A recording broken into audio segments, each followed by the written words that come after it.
I am Derek Eder. I'll be your entertainment for this evening. I'll just start by breathing a slight sigh of relief. I thought I was going to have to give this presentation while Trump was bombing Iran, but I guess that's not happening tonight necessarily. So we can sort of proceed as planned. So I am going to give you a talk tonight that I proposed a couple weeks ago about life as a local legislator or how I do civic tech in 2026. For those of you, I think I see a lot of familiar faces and names in the Zoom. But for those who do not know who I am Derek Eder. I wear many hats, right? These are the hats I wear currently. I am the founder and partner at DataMate, a civic tech consulting company. I am as Sam mentioned, the co-founder and president emeritus and current board member of Chi Hack Night, the event that you are at right now. And then as of last year, around June, I was appointed to be a trustee in the Village of Oak Park, which is in Oak Park. It is essentially the local legislature. So it's like the city council equivalent in Oak Park. Although there's some differences, which I'll from between how Oak Park government runs and Chicago, which I can talk a lot about a little bit later. So yeah, I have been doing civic tech stuff for a while, and I've progressed through in many different ways and learned and done a lot of things. And so that has led me to becoming a local legislator very recently.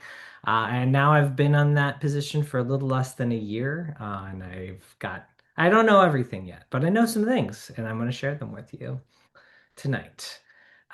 So I think first thing to talk about is just sort of the path I got to become a trustee. And you all will, I'm sure, love this. I will tie it back to Chai Hack Night because when I was thinking about like the sequence of events that led to it happening, I kind of kept tracing back my steps until I got to the climate change breakout, which I know I see Victor's in the room. Hey, Victor, shout out to you, and all the other climate change breakout group people. So it was like 2022. People were feeling, I was feeling very depressed and anxious about the climate, and I wanted to do something about it. So, a great way to sort of change your feelings about things is to actually do something about it. So, we started the climate change breakout group, and one of the first projects that we worked on was a website called Decarb My State, which was a map and dashboard that showed the CO2 emissions for every state and DC um, in the United States as a way to sort of show people the magnitude of the problem and then start to tell some stories about how different states are already on the path to becoming all electric, and how some states like Illinois are pretty far away. Although seeing how the measurement actually led to change was a really inspiring thing. It was a dashboard that sort of led to new questions and new ideas like, well, if we want to actually start to change this number in Illinois and work on reducing that 253 megatons of CO2 equivalent that our state produces, although the stat numbers, I think, as of 2021, what do you do about it? And so, in doing so, I started to get really interested in my own emissions. And I had learned about this concept of electrification, which is just eliminating the polluting infrastructure that we use every day. Almost every home in Illinois is heated by gas, and that's causing pollution. So, and my house was no exception. So that led me into going into a very hands-on project of electrifying my own house, which I did over the course of about 18 months between 2022 and 2023. And I documented the whole process along the way, which you can read about on my website, derekeder.com. And that gave me some hands-on experience about what it actually took to electrify a house. And if I could do it and then share that experience to other folks, it would make it easier for them to do it. Because again, to get this number down to zero by 2050, which is what all the scientists say we need to do to avoid the worst parts of the climate catastrophe, everybody has to do this. So I started with myself, be the change you want to see in the world, and did that. And then I finished and I was like, well, now what? How do I communicate this to other people? I have my own website and that has a reach, but how do I get more involved? And the next rung up was my neighbors, my immediate community. And so through that work, I looked around and found that there was a group in Oak Park called the Oak Park Climate Action Network. This is a picture of some of us. It was founded about 5 years ago. I was not one of the founders of it, but I joined around 2022, I think, late 2022, and started going to their monthly meetings. And in those meetings, got to actually have like face-to-face interactions with my local legislators. So in Oak Park, I'm not sure how much everybody knows about it, but it's a suburb west of the city of Chicago. It is about 54,000 people. It's known for being pretty progressive in its politics and very engaged civically. So several trustees that were currently serving on the board were in this group. And it was like kind of a weird experience for me to all of a sudden just be talking face to face as the person who I think a lot, I don't know, at least I did. You put up on this like pedestal of like, they're they're this important person and you're just talking to me? What's going on? So it was a little bit like I don't know if the word starstruck is the right one, but it just felt strange. But eventually you learn that they're just like regular people. And one of those people was Susan Buchanan, who's this person here in the front. That's me there. Um, and she cared about climate action. That was like one of the main things that she was trying to accomplish on the board is pass policy at the village or municipal level to eliminate the climate pollution that Oak Park was responsible for, and that led to the creation of the village's first climate action plan that was passed in 2021, I believe. And it came up with all these recommendations about ways to encourage people to electrify and how to to do things like start measuring and doing greenhouse gas inventories every year and encouraging more electric vehicles, which is actually what this picture is from. Is like we did an electric vehicle rally in Oak Park, so every car behind them is an electric car. And so I got involved in this group, and I got to meet a lot of people who've been advocating, doing advocacy work in Oak Park for years. And I learned a lot about how local government works. I started going to some village board meetings, and I used my skills and technology to help this group become more effective. I helped set up their Google group so that emails were easier to exchange. I set up their website, which is this is what a picture is from, so that people knew about it, right? And it gave it an air of legitimacy that even though it's still just a group of volunteers, it was easier to find. And then I also helped them set up a program called the Climate Coaches, which is a basically kind of modeled after the Chai Hacknight help desk a little bit. It's a Google form, and if someone wants help electrifying their home or planting a native garden or purchasing an electric car for the first time, there was just a group of people who would then be able to like respond to that person and have like a 30-minute phone call with them. And so I set that program up and I kind of automated most of it and I helped run it for a while. And also it was because I was getting those emails anyways from the blog post that I had been, the blog post that I had done earlier. Anyway, so it was kind of a way to systematize the thing that I was already doing anyway and help other people do it as well. And so that program ended up becoming somewhat successful. You know, over 100 people went through the process and it got the attention of the village. And so eventually that led to uh, May and June of last year, where Susan, the person I mentioned before, who was a trustee, decided she did not want to be a trustee anymore. She decided she was done and wanted to resign. She had been doing it for 6 years. She'd experienced some deaths in the family, and she was just like burned out, which happens.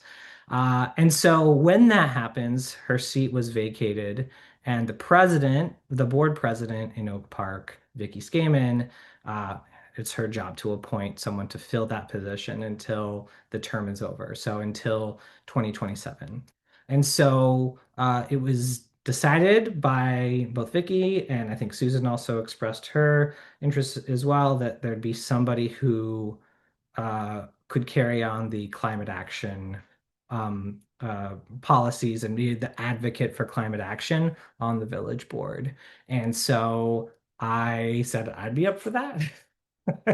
And I think there were several other people that were interviewed, but ultimately I was picked to carry on that work. And so that is how I became a trustee in June. I was sworn in, and now I am going to be finishing out the term that Susan had been elected for through. I think it expires in like May of 2027. Okay, so that's how I got here. You might be curious to know what a village trustee does. I learned a lot when I went through it. I went through an orientation. I have the binder behind me. If you're curious to see it, I can bring it to Hacknet sometime. There are a number of things that you do. First of all, this is the board. So that's me in the middle. There are 6 trustees, a village president, and the clerk. They're all elected positions. The trustees vote. The clerk is a non-voting member, but they still help run the meetings and organize a lot of things. And then the president is kind of like the chairman of the meeting. They set the agenda and they can kind of control the flow of the meeting, and sort of obviously have like they speak for the whole board usually, and it's kind of equivalent to the mayor. But as I'll talk about in a little bit later in the talk, the way that the Village of Oak Park government is structured is it's called the village manager form of government, which is different than Chicago, which is like the mayor and the city council. It's technically a weak mayor form of government in Chicago. There are several kinds of models of government, but I've learned since joining that actually the village manager form is actually relatively common in Illinois. You'll see it in a lot of other places if you know to look for it. So this is the people that I work with. These are the people that I am hanging out with on Tuesdays instead of coming to Chai Hack Night because we do meet on Tuesdays, which is why you probably haven't been seeing me as much recently at Chai Hack Night. Um, this is what a board meeting looks like. We sit around this kind of round table.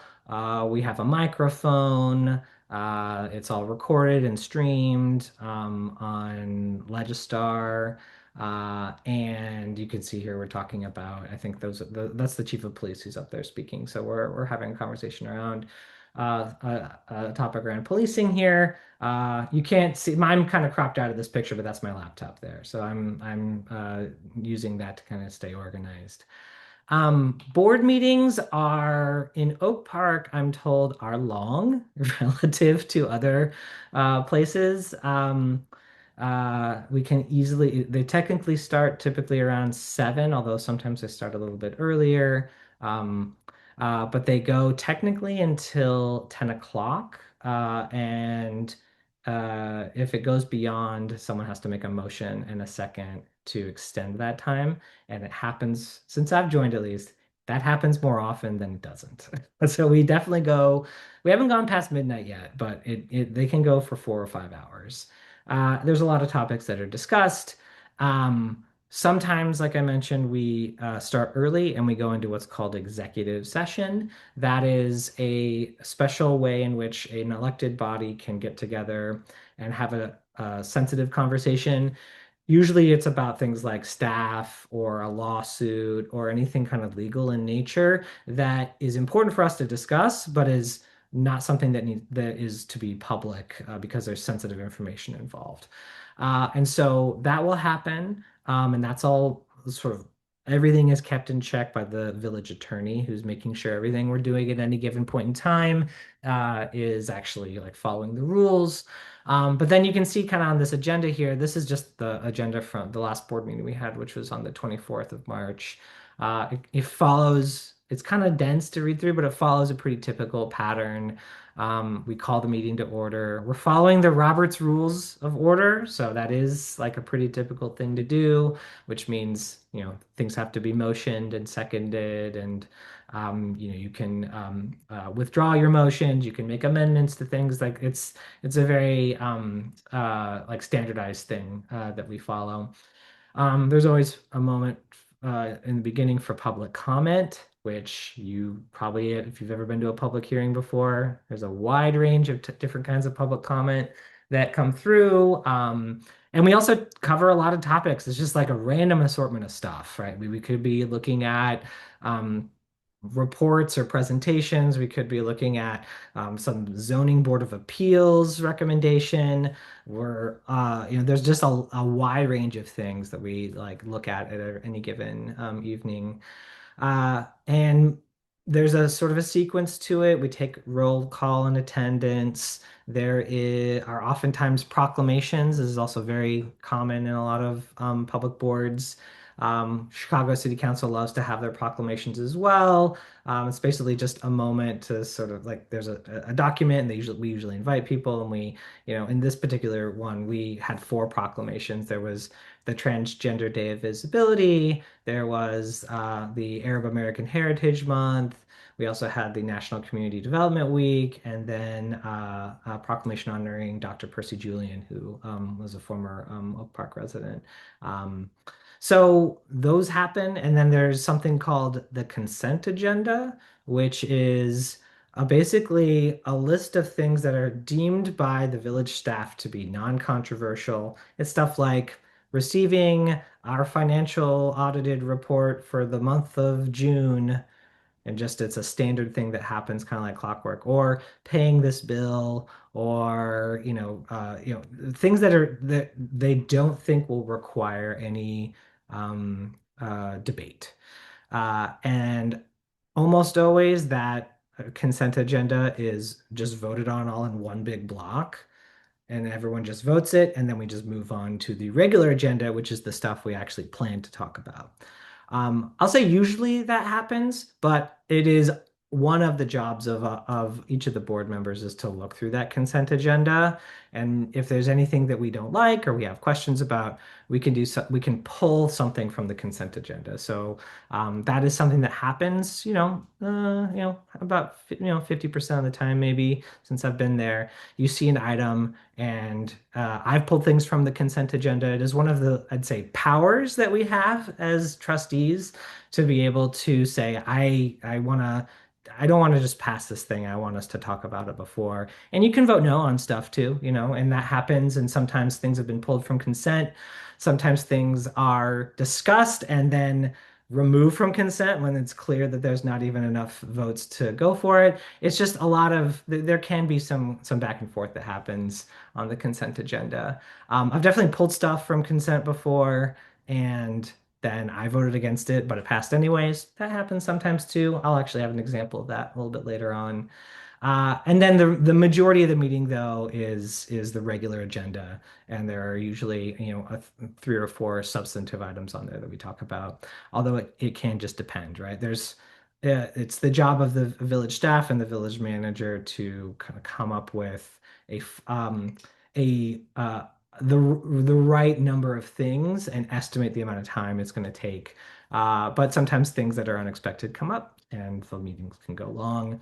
And some of my colleagues like to talk a lot more than I do, so those things add up.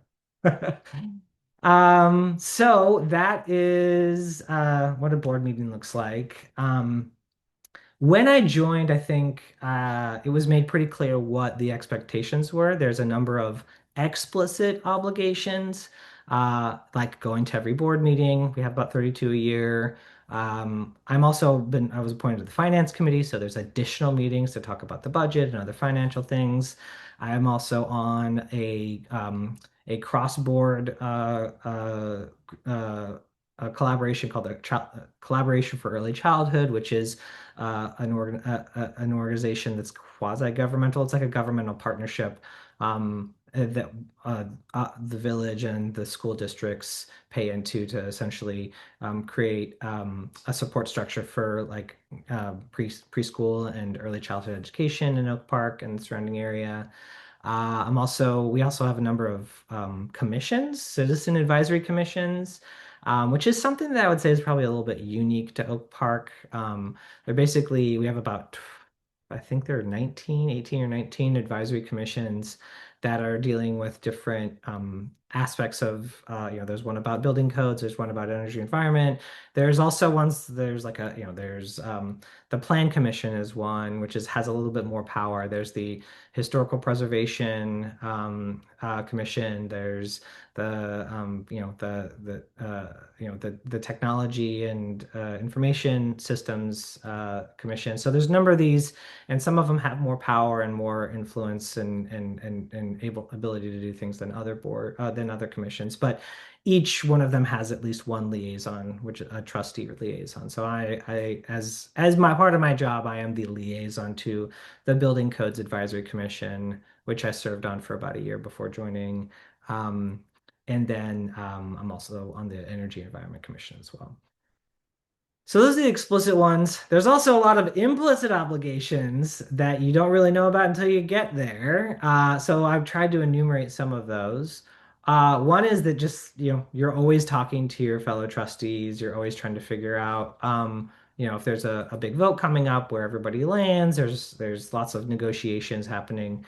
Um, there is a thing in the state of Illinois called the Open Meetings Act, OMA, and it means that unless a board meeting is happening, an official meeting is happening, you cannot have discuss official business with more than one other elected official on your board. So if there's three trustees or two trustees and the president talking about business outside, that's a violation of the Open Meetings Act. So what that means is that you're oftentimes just having one-on-one conversations. You're talking to this person and then you're hanging up and then you're talking to that person and then you're all kind of triangulating what everybody else is thinking. But that's like kind of like what happens. And that definitely happens a lot more.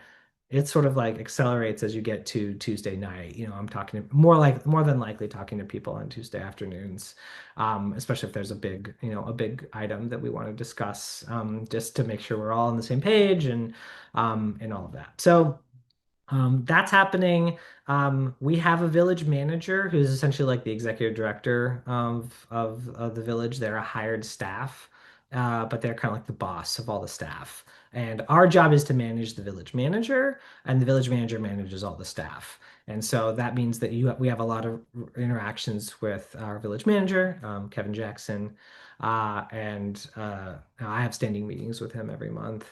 I'm also, go meeting with local organizations that are and local nonprofits. There's some community health organizations. The Res Corp is a development corporation that does some affordable housing stuff. There's the tourism department, tourism organization. So there's a lot of just groups that have some of them get funding from the village. Some of them are just working on things that matter to the village, and so it makes it's important to have a relationship and to talk to those folks. I also have lots of collaborations with other elected officials. In Oak Park alone, there are two school districts. Oak Park has a village and a township, which everybody always gets confused about. The township sort of deals with a different set of things than the village does. There's also a library board. There's the park district has a separate board, and then you get to know your state and federal legislators as well, because they care about what's happening in their communities that they represent as well. So Don Harmon, who is the Illinois Senate president, he lives in Oak Park. So technically, I represent him and he represents me.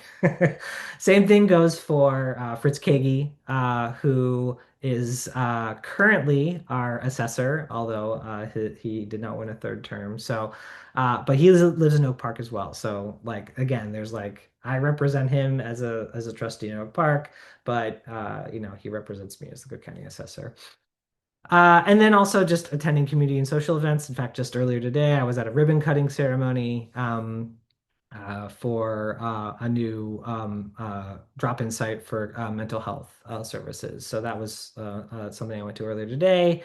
And then you're responding to emails and interacting with residents as well. So lots of implicit things that you sort of don't realize that all just end up sort of being part of the job.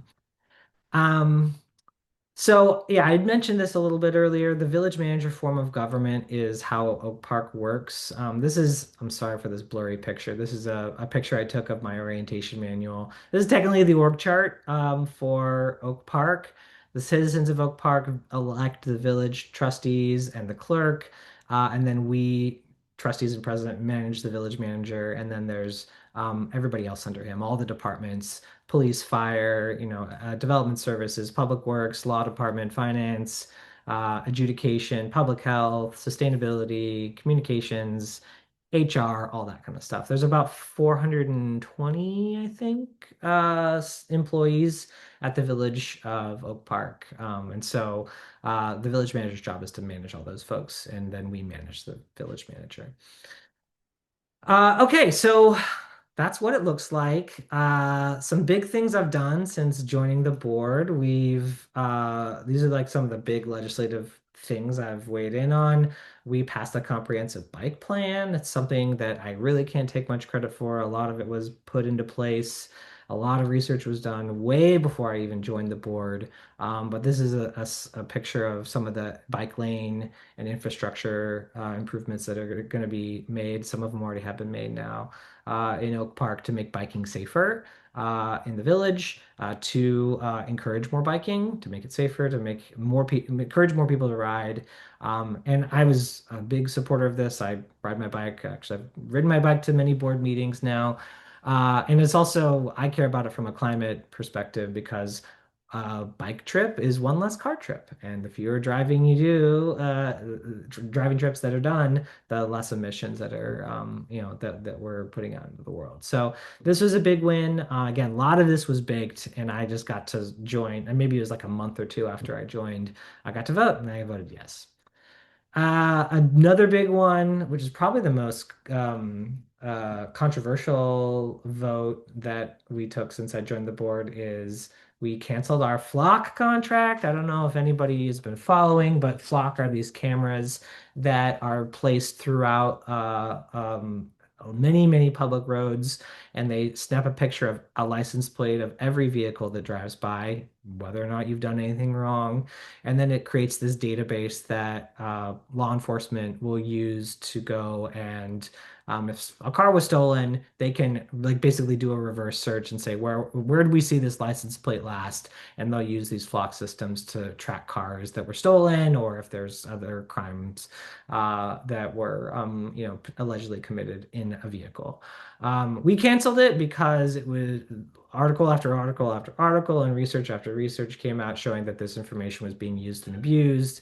It was being shared with ICE. It was being shared with Homeland Security. It was being used to enforce Texas's abortion ban laws in Oak Park, in Illinois. And it was also after we canceled it, we've even learned that they're actually very easy to hack. They're not secure. Like apparently you can just walk up to it and with the right like computer with a Bluetooth device, you could just get access to their feeds. So just terrible all around surveillance crap that I think is sold as a way to make it, reduce crime. But ultimate and I'll say that I'm sure they've solved some crimes with it. Like that's absolutely like, it has worked but the cost is just way too high, and the amount of surveillance and abuse that it was by just one company alone. They're not the only ones. It was just too much. So we voted to cancel it. When I joined the board, there was already an attempt to cancel it. We'd had these cameras for about 2 years. When I joined the board, the votes flipped, and instead of like a 4-3 to keep it. It was a 4-3 to cancel it. The president ended up kind of voting for both things. So it ended up being technically 5-2, but still, I was like the pivotal vote that like allowed this to happen, and get this canceled. So that was good, but it was a lot of heated emotions, and people were catastrophizing about what was maybe going to happen if this technology was taken away. And frankly, I haven't seen, ever since we canceled it, I haven't heard anything like, I don't think crime is up because of these things.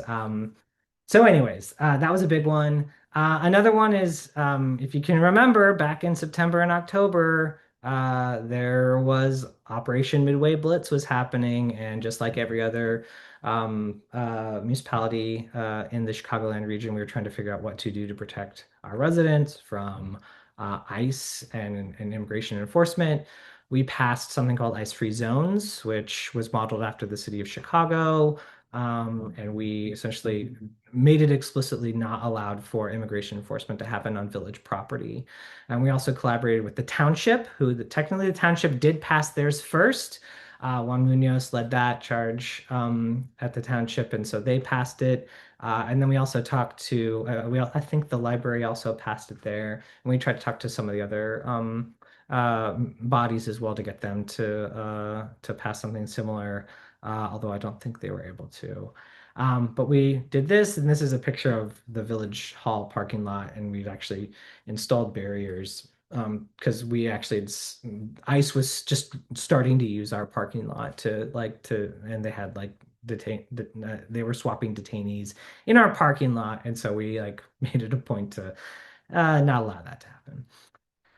And then the last big thing we did last year was we passed a budget. It's the biggest thing that any municipal body will do in any given year.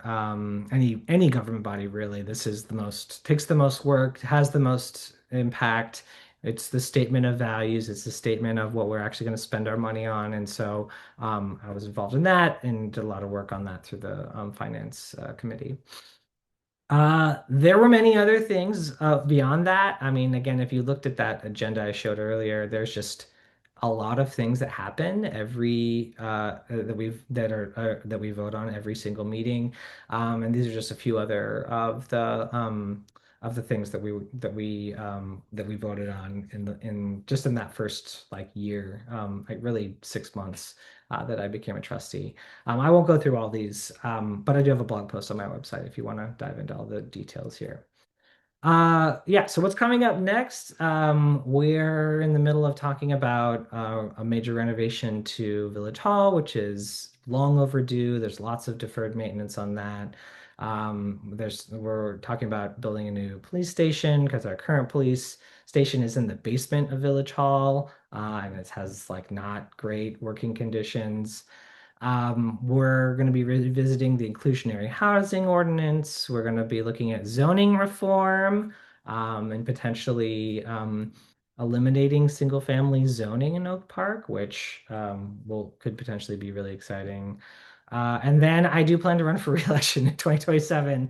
And I guess I say because I haven't actually run for election before. I will be running to retain the seat that I'm currently in. So that will happen in 2027. I wanted to talk a little bit about some of the like maybe less talked about things about being an elected official. Being covered by the media is kind of weird. It's just something if you ever do this, you'll have to just deal with it. Some of it's great. You're like, hey, when I got appointed, there was a Chicago Tribune article about me. That was fun. And then you can see there's a couple of other initiatives that we did that are climate related that I helped sort of push for, and and they happened. And so, yay, you get victories. In Oak Park, we do have a paper, which we are very fortunate that we have a paper that covers Oak Park and River Forest called the Wednesday Journal.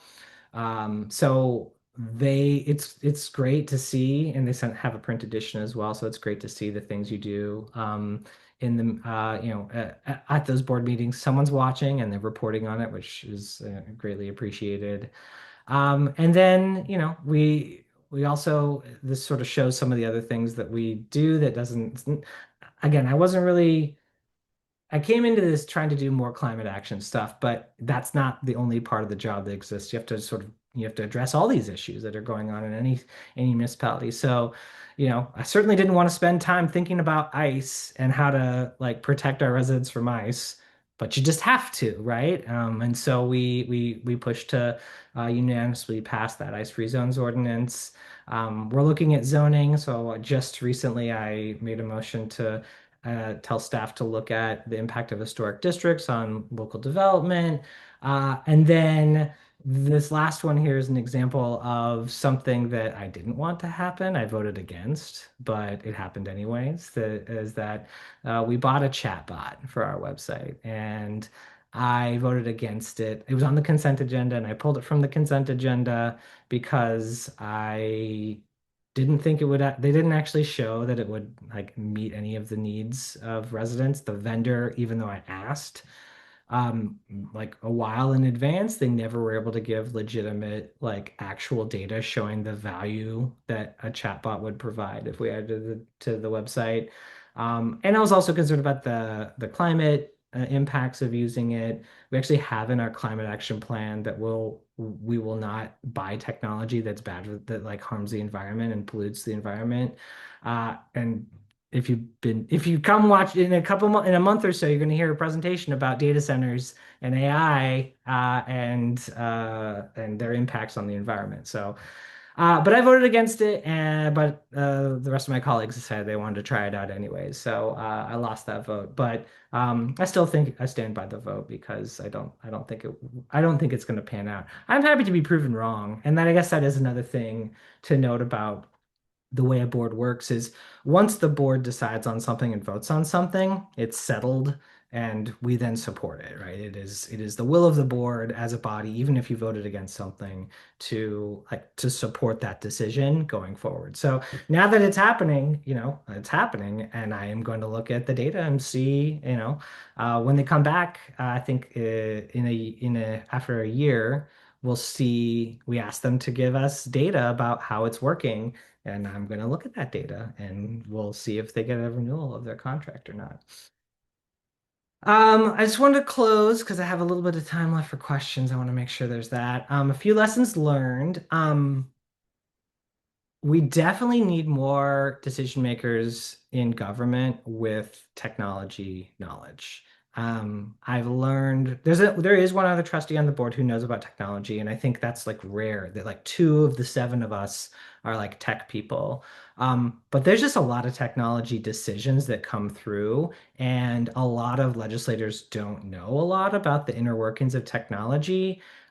This can lead to like paying for stuff you don't need, being overcharged for things.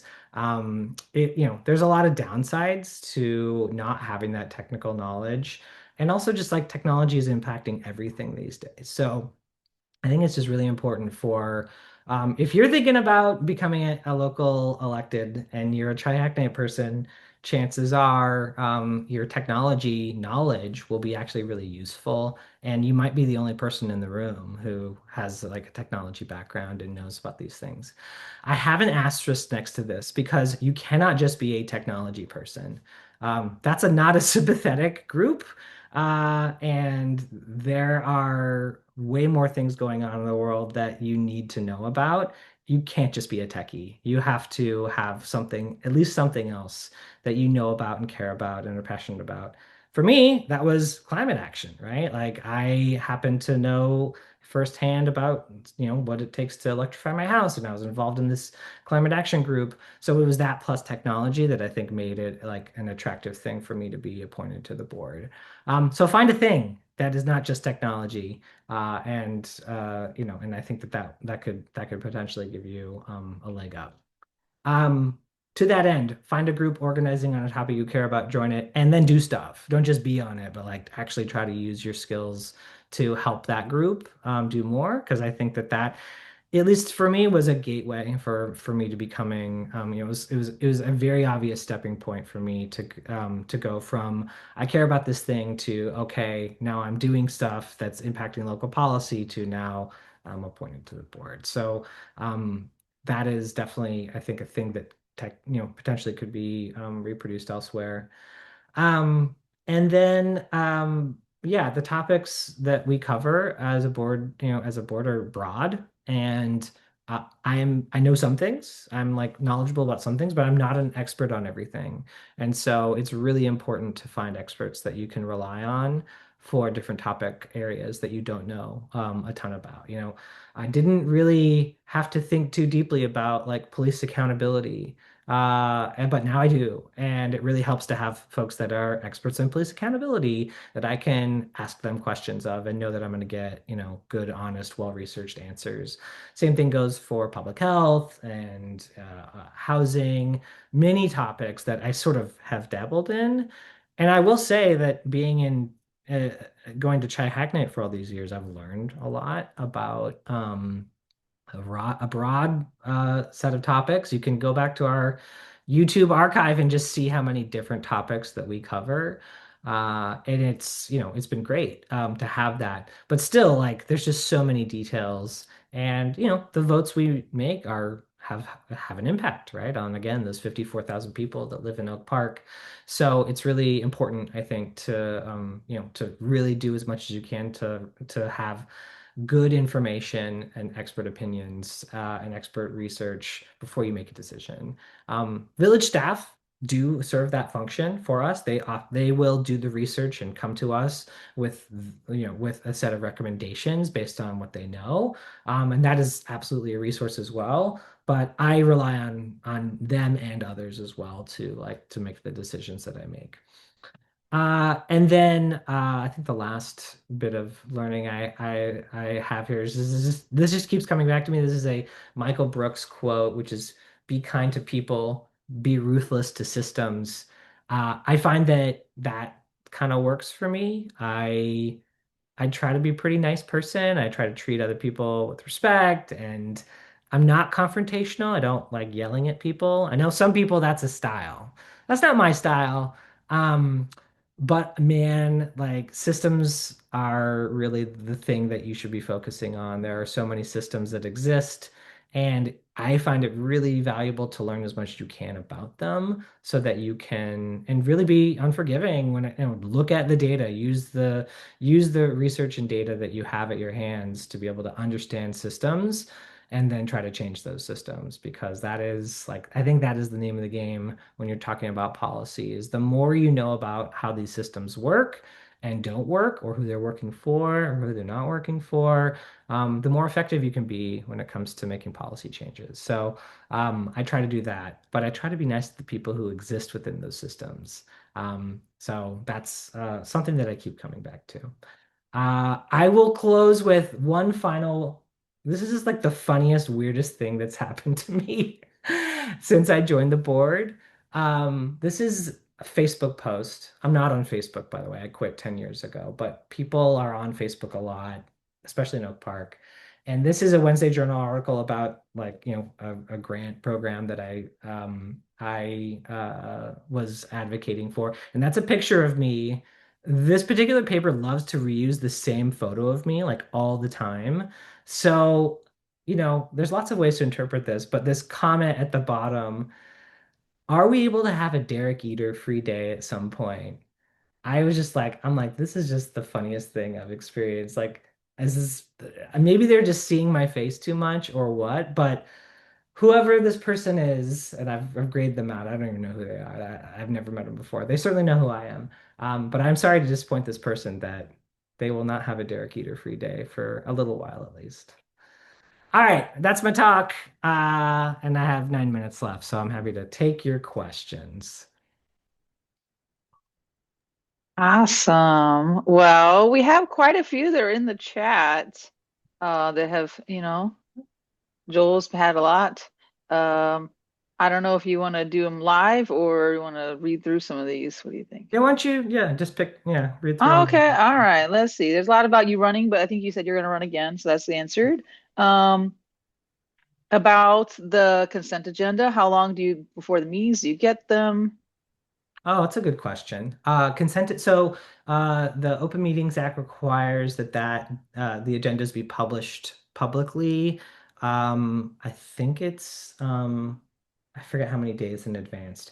The village staff typically have the agenda publicly posted by Friday when the meeting is on Tuesday. So we have like the weekend plus like a day or two to read through it. You can technically get like a preview of the agenda, but I found that like it's more confusing to read a draft version of things and then reread it later. So I usually just read it when it comes out on like Friday or Saturday. But yeah, that stuff is yeah, you have a few days. Not a lot of time though, so you have to stay on it. How many residents send emails and how many emails are from repeat emailers? Oh, I mean, yeah, I mean, I haven't done an analysis of it, but we all have like trustee email accounts and you can like email the whole board. So there's definitely the ways we typically get emails are people have an issue or a complaint and they email the whole board. And sometimes that's just them seeing something, reading about something, or they're experiencing an issue firsthand, or maybe they're having like a hard time with village staff and they feel like they're not getting satisfaction and then they escalate it to the top. That happens. Um, there's definitely some people that like, are frequent emailers, I would say. But it's a pretty widespread. So again, it's 54,000 people. Most people don't email. Most people don't know who I am and never will. Oh, except for your fan on Facebook. Right, except for that. All right, let's let Tom ask his question. He's got his hand up. Hey y'all. Hey Derek, thanks for doing this, man. Yeah. It's super illuminating. So, I've been trying to get people from our world to run for office for about 30 years, and this is a great piece of information, and I hope that people are inspired, by what you're sharing. As you said, be kind to people and ruthless for systems. That's just an awesome piece of advice. So my offer to Hack Night is that we can have a night for training, like getting your feet wet, let's call it. Running for Office 101, which I've done dozens of times over the years. You can tell your story, and maybe we'll find some other folk from other jurisdictions, to chime in, and it would be like a 2 hour thing, maybe. And all the members of the Hack Night community, come in, take a drink of civics. And if you get the appetite that people think that this is really something they want to do, down the line, we could do a full day campaign school. What do you think? I mean, that's an idea. I'm not sure if I have the time to commit to it, but send me an email about it. Well, let's talk about it. Okay. Awesome. Thank you. Yeah, that sounds exciting. Uh, we always need more experienced people interested in running for office. Awesome. More questions in the chat. How much does this take out of your time? How much of this out of your life each week? Howard wants to Oh know. yeah. I want to know too. It's like a I part-time job. Yeah, it's definitely part-time. I forgot to mention this, but and this is a little maybe not super common. No, I don't know. Actually, I don't know how common it is, but we do get paid. It is a small amount. It's like I think it's like $14,000 a year. There's like two tiers. They just raised it or something, but it's like tiered. And I'm on the like lower tier because Susan was on the lower tier. So I have her salary. But it's small, it's part-time for sure. I'd say it's about give or take 10 hours a week, I'd say. Right now I'm here because we're like on like April's a little bit of a break. We only have one meeting this month. But most weeks or most months it's like at least three meetings. And then that's not counting the finance meeting. So it does ebb and flow over time. Sometimes it's more like 15 or something like that. But yeah, something to that degree. The village president, aka mayor, that's basically a full-time job. So that's definitely a lot more time. And she's always like going to it is also what you make of it too. Like you don't have to do all these things. You don't have to meet with all these people. But I like it and I find it is important for me to do it so that I am informed when I make decisions. Well, all right. Here's a question from Joel about the budget process. How long is the budget process? Do Mm. departments have smaller meetings with each trustee to go through their plans each year, or is it a conversation with the finance people or the manager? Yeah, that's a good question. The village manager's job and the finance department's job is to like put together a proposed budget based on the board's goals and objectives. And so they do like the lion's share of the work to present something. And then the finance committee starts to review that information. Every department comes, this is the same in Chicago. You probably, and I'm sure it's the same in Cook County as well. Every department goes up and presents on their budget and their in proposed changes and what we need if we need more or what's changing, that kind of a thing. So that is all done over a course of several meetings. And then it comes back to the full board for a lot of it. The details, at least in 20 for the 2026 budget, were hammered out in the finance committee. And then it was really only like maybe like five or so, a handful of things that needed to get finalized by the full board. And so I would say the budgeting process starts probably for the board, probably in October or maybe late September. But for staff, it starts like way sooner. I actually don't exactly know when, but I'm sure it's soon. Probably could even be right now. Okay, cool. We have a few time for a few more questions, right? Let's see. What are the revenue sources for Oak Park and what are your biggest expenses? Oh, good question. Most of it is property taxes. I was actually funny. I was actually just looking at this before we joined. I was considering an additional slide, but I didn't want to like overwhelm you guys with three-dimensional pie charts. But since you asked, this is the fund sources for Oak Park. It's property taxes, it's like fees, fines, and other things. And then there's like grants and there's so there's the slice looks like this. And then this is what the money is spent on. It's mostly people and benefits. That's like the lion's share. But then there's contractors, and then there's transfers to other things and stuff like that, and grant money that's dispersed and stuff like that. So yeah, overall, that's what the budget looks like every year. Ah, super cool. Um, River Forest, rival or partner or both? I don't even know who. Oh, interesting. Um, I would say more partner. River Forest is smaller. We share a school district with them. The high school is shared between Oak Park and River Forest. So there's a District 200 is the school district for the high school, which covers both areas.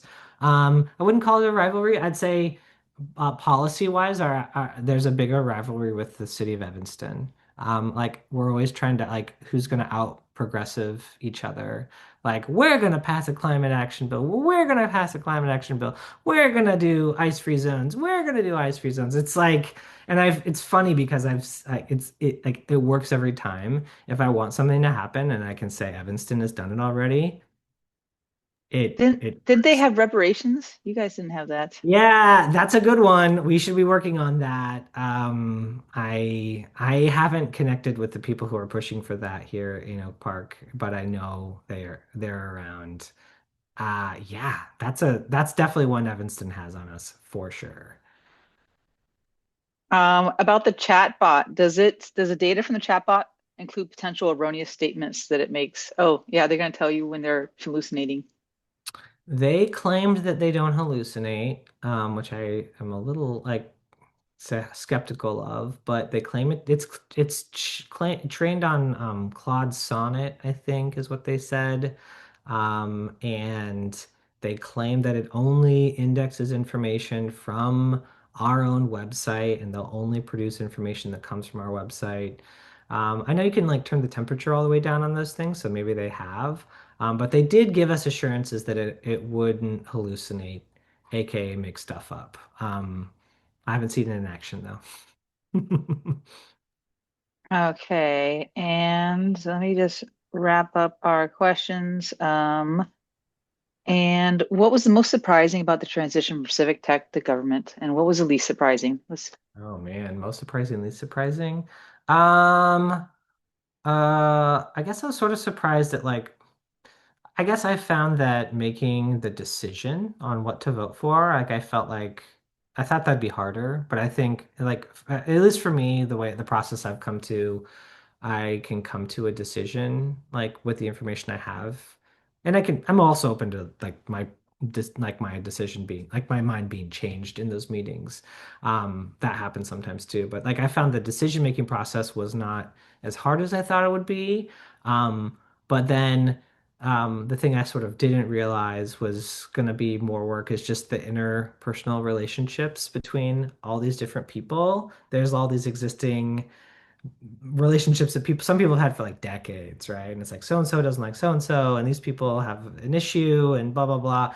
And just like having to navigate that, I didn't realize that that would like take as much time and like mental capacity as it has. Um, and I just people will vent to me, and I'll just listen, and that's fine. And it's part of working together. Yeah, I even my little involvement in like lobby day for climate stuff, like I found that legislators will refer to each other by their first name, be like, "Oh, yo, that's so and so's bill, and they voted against this, so I'm gonna vote against that," and it's like Right. so. I would say it's not Those, that petty in Oak Park. I think we're like like relatively speaking pretty well behaved. Like we're not trying to like backstab each other. It's not really very partisan. I mean, there's definitely like a progressive voting block, and then there's a couple like at least one trustee that's sort of like less progressive. But still, like even given that, we're all voting almost unanimously most of the time. Most of the stuff we do is non-controversial, but then some of these bigger things, like the flock contract, that was more of a controversial thing. But yeah, I think we're pretty well behaved, is from what I can gather. all right. Well, thank you, Derek, for your presentation. Thanks Everyone, for listen, thanks listening. for